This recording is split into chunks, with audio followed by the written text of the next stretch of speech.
Alright, this is take 2 of me trying to record this. This is What If Female Deku Was a Sith, Part 1. So, in this universe, Jedi, heroes, Sith, and villains all exist. And Force sensitives make up 40% of the global population, while quirk users make up 50% of the population, so they are the majority. And our main character, Izumi, I'll use Izumi as a placeholder right now. If you have a name suggested in the comments, she will be force sensitive. Well, she'll be born force sensitive, and she'll be very powerful. But it'll be like hidden, so nobody will know that she has this, so she'll be deemed powerless. Now, her dad will be All Might, and her mother will be Inko. Now, neither of them will be abusive in this story, but a lot of the characters will be a lot meaner in this series. So, yeah, Bakugo is going to be a lot meaner in this. As we start our story with a prophecy, as this prophecy would state that a child born of a hero and a Jedi shall fall to the dark side and wreak havoc across the galaxy, and will find the true key to immortality. Now we begin with Izumi's birth. Now, Inko is a Jedi in this one, so she is Force sensitive, but she is relatively weak compared to other Force sensitives. So she is a lower ranking Force sensitive than somebody like Yoda or Anakin. And All Might will still have one for all in this, as All Might won't really be around much due to his hero work. So he won't really have enough time to spend with Izumi.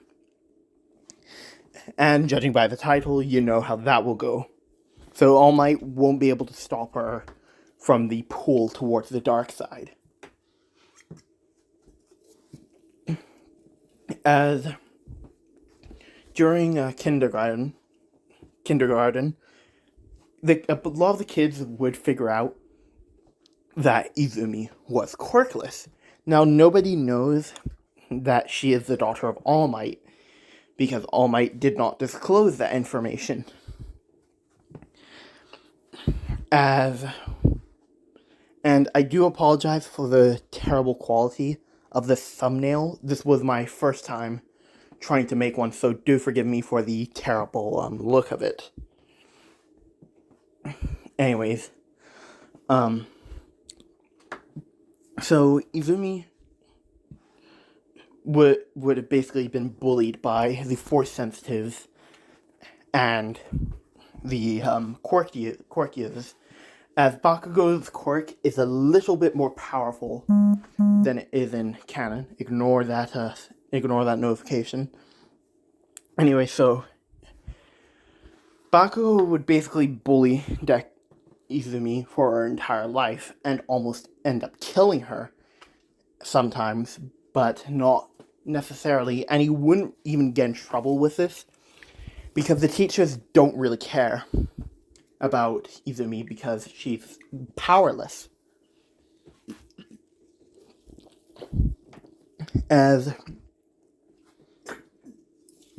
the anger in Izumi would basically begin to build up from there on.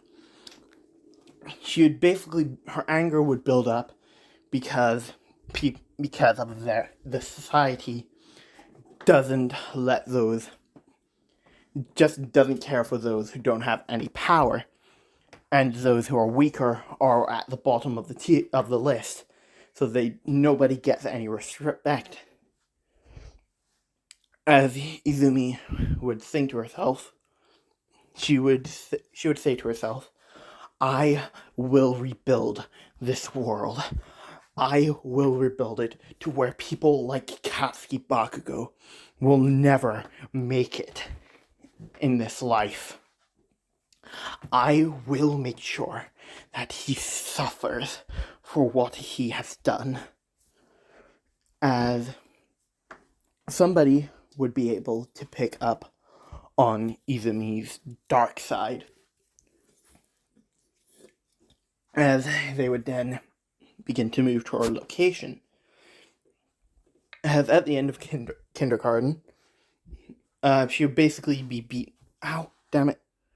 Give me a second. Sorry, I thought I stood on something and it went into my foot. Sorry about that. Anyways, so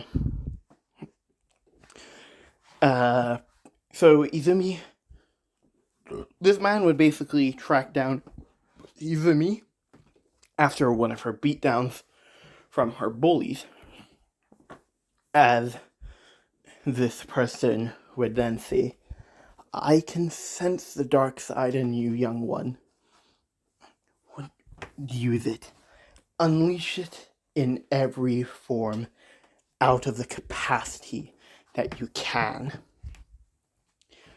As Izumi would say, no, I will not use this power. I am keeping this a secret that only I will use in private. As this figure would then say, very well, you have forced my hand. As a crimson blade would ignite out from their sleeve, as they would then move forward to attack Izumi, with Izumi using the force to throw any nearby objects at this person, as all these objects would basically then end up being sliced through by the lightsaber.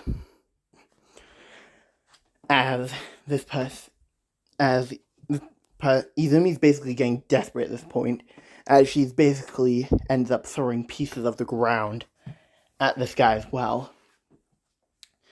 Until the guy gets close enough and raises his blade up, Izumi ends up panicking, and rage begins to fill her. Rage at that she can't do anything against this. Rage at the society that allowed this to happen to her.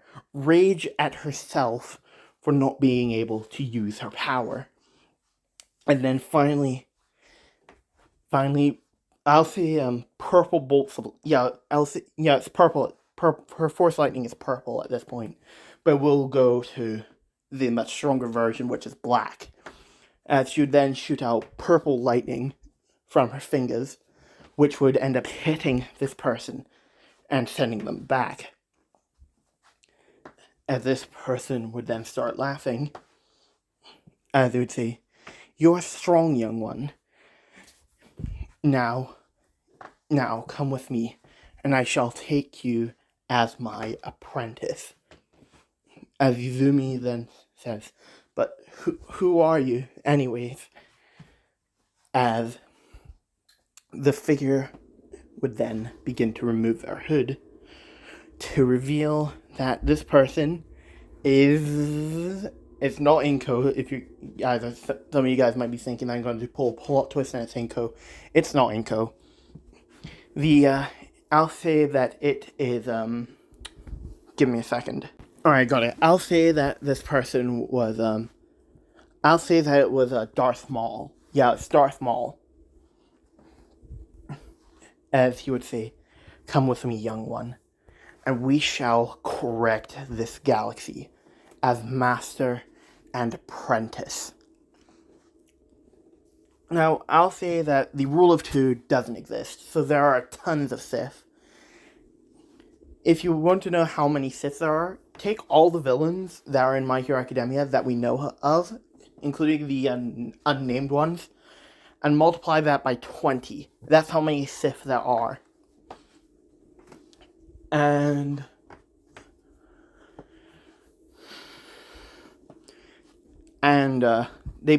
Darth Maul basically takes her to his ship as they would end up going off-world. Now, they do have... Now, Earth in this universe does have access to interstellar travel.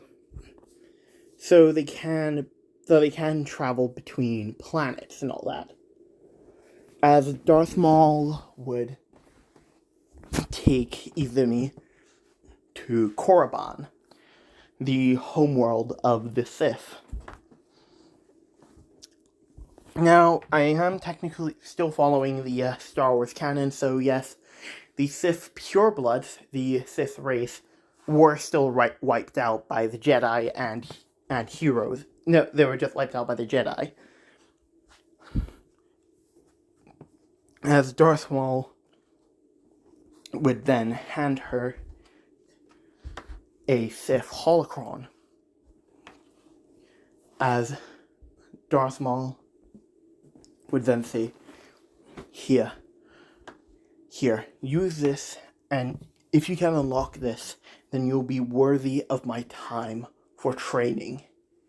If not, then I'll just leave you on this planet to die. As Izumi would then start nodding profusely, as she would then try to use the Force to open it. Well, she would actually try to open it manually at first, which doesn't work. As she would try to open it for about 6 days. She would try to open it until one day she eventually gets so mad that she ends up using the dark side on it. She would unleash her dark side onto it, which would cause it to open. As the holocron would then impart all the knowledge of the Sith throughout the centuries. As Izumi, the holocron would then close, as Izumi would then fall to her knees, with Darth Maul coming back, as he then state that she is ready for his training. As I'll say that Izumi's training stops when she's 18, so she trains for years and years, as she would sort of adopt the same acrobatic fighting style as his master does. And her lightsaber does sort of look how it does in the thumbnail. I'm sorry if it looks too small, but I'll zoom it in. It sort of looks like that, but I also have the other-ended blade on. Also has the double-ended blade. As Izumi would basically be fully immersed in the dark side at this point, so she has the Sith eyes on her. As Darth Maul would then state that she is ready for her first test. Her final test. And the final test for her would be to kill a Jedi,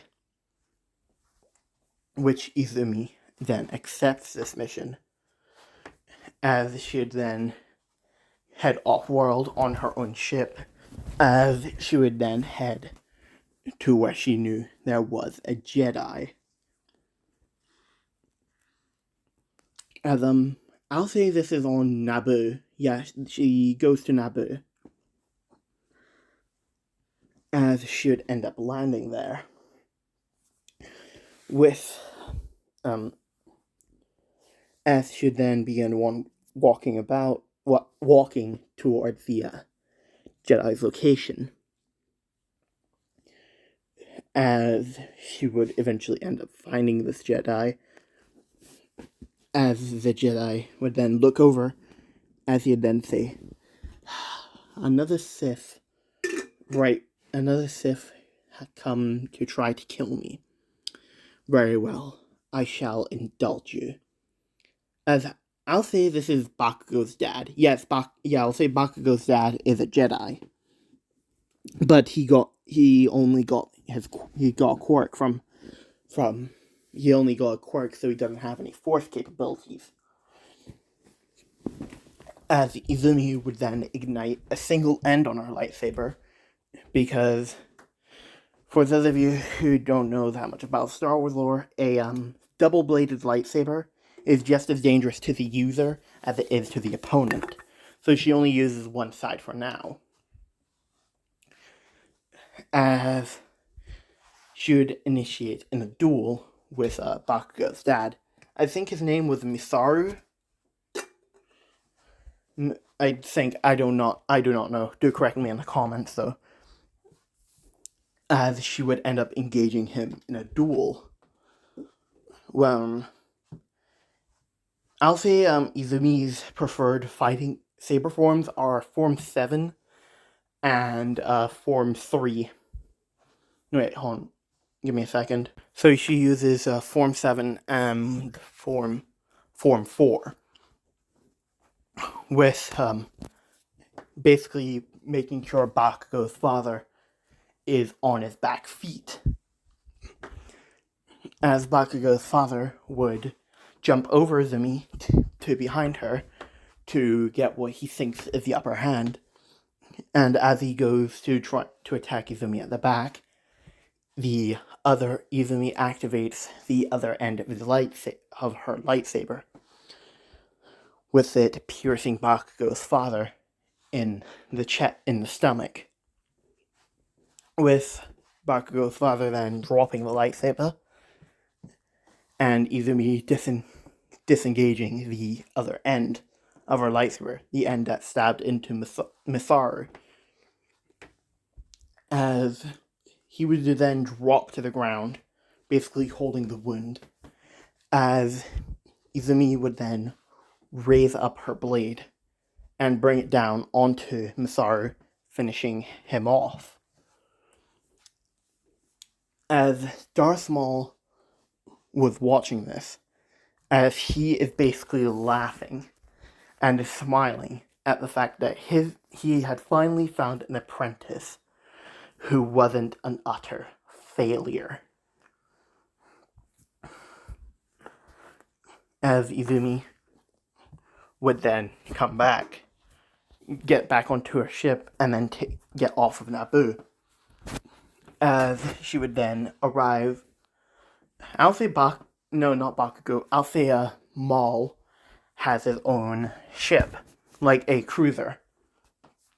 As Izumi would then land in the cruiser's hangar, as she'd then return to the bridge with Maul on it. As Maul, Izumi didn't know Maul was watching, as Maul would say, "Did you kill him?" As Izumi would say, "Yes, my master." As Maul would then say, "Present me his lightsaber."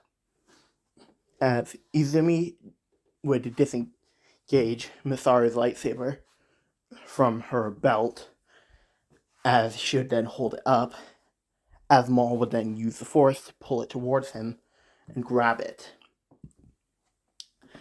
As he would inspect the lightsaber and ignite it as I'll say Misaru's lightsaber color was green. As a emerald green blade would ignite from the saber,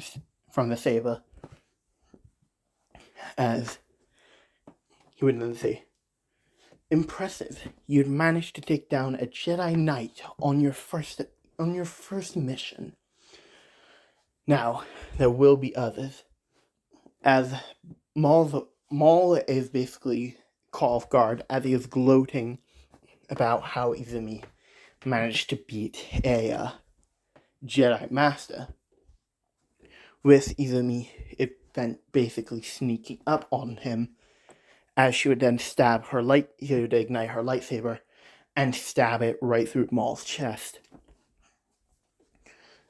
As Maul would then look back, as he would see that the blade was coming from Izumi, as Maul would say, "I had expected this. It is the way of the Sith. The weak fall, the weak die, while the strong survive. As Izumi would then disengage her blade, as Maul would drop to the floor, lifeless. As she would then look to her side, as she'd say, "Admiral, throw this pile of trash out the airlock. I wish to have him out of my sight." As the Admiral would then bow, as he'd say, "Yes, Lord Izumi." As he would basically bring in a squad of troops to take Darth Maul's body out of the bridge. As Izumi would then look into the dark, starry void of space, as she would then begin to think about her plans for revenge. And that is where I'm going to end this part off. Again, I'm terribly sorry if the quality of these stories has downgraded. It's because I haven't done them in a bit, so I haven't managed to properly think about where these stories could go, so do forgive me. Anyways, you'll be getting this today. You'll have this today, a Halloween one tomorrow. I do not remember the Halloween one now suggested to me, so do forgive me.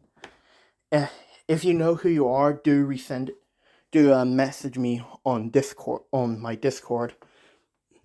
But if I don't remember, if they don't end up messaging me, then you guys will get a different Halloween What If. Anyways, thank you for watching, and I shall see you all next time. Now, if you do enjoy these videos, do remember to subscribe and like, because it basically tells me you love these stories and want me to make more of them. Anyway, ta-ta.